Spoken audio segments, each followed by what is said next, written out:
Je rêvais pas forcément quand j'étais gamin de faire de la voile de compétition. Je pense que j'ai toujours eu envie d'avoir un métier tourné vers la mer, mais pas forcément. Des fois, on a des rêves plus ambitieux qui sont plus on va dire, humanistes qu'autre chose. Et voilà, et on finit à faire de la voile en solitaire qui est purement égoïste.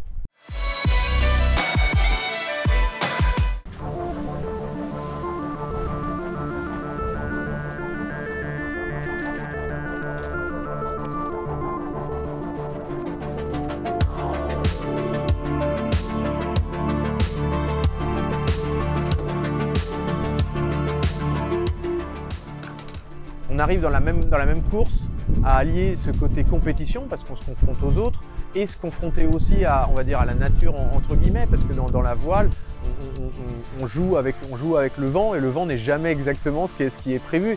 Donc ce jeu-là est passionnant. Il y a aussi le fait de mener des machines comme ça en solitaire où c'est très valorisant. C'est vrai que moi, j'ai jamais eu la volonté quand j'étais jeune de faire du solitaire, je voulais faire de la compétition. Et c'est vrai que là je découvre, depuis 1 an et demi que j'ai ce projet-là, je découvre ce plaisir, cette sensation de pouvoir faire quelque chose tout seul, c'est-à-dire de réussir à aboutir à mener un bateau entièrement en solitaire. Et cette sensation-là est vraiment grisante.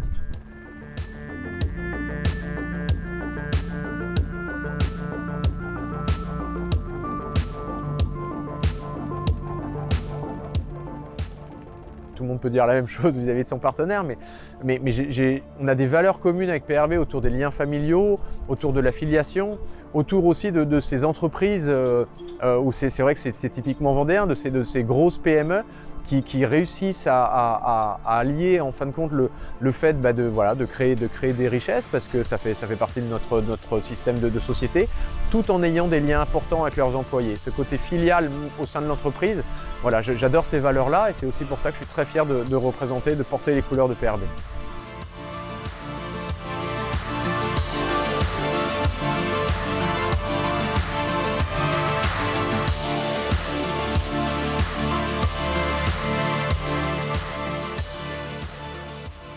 Ces bateaux-là, les IMOCA, ont aujourd'hui, d'autant plus avec les foils, ont une dimension technique qui est quand même assez importante dans la gestion, dans l'anticipation. Et puis on va dans des coins qui ne sont pas faciles.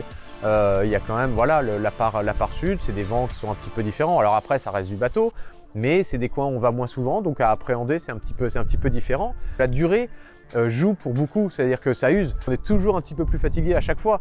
Donc, et ça, il faut savoir le gérer, c'est-à-dire savoir gérer la lucidité, etc.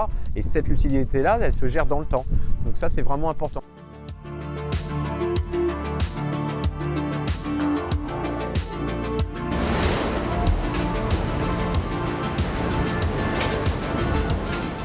Ce que j'aimais dans l'équipage, c'est justement de ne pas faire de compromis. Et le plaisir que je découvre en solitaire, c'est cette façon de faire le meilleur compromis possible. C'est-à-dire qu'on ne peut pas être tout le temps à 100% sur ce bateau-là, c'est très compliqué. Donc du coup, il y a toujours du compromis de comment mettre la bonne voile, non pas pile poil au bon moment, mais d'anticiper ce qui va te permettre d'être dans la meilleure moyenne possible. Cette optimisation dans le fait de ne jamais être parfait, parce qu'on ne peut pas l'être en solitaire, est vraiment très intéressant. Et c'est ce que je trouve passionnant dans ces courses-là, c'est dans la course au large, c'est qu'on vit 24 heures, quoi. C'est-à-dire que les 24 heures qu'on utilise, on les vit à fond, et c'est ce qui est passionnant.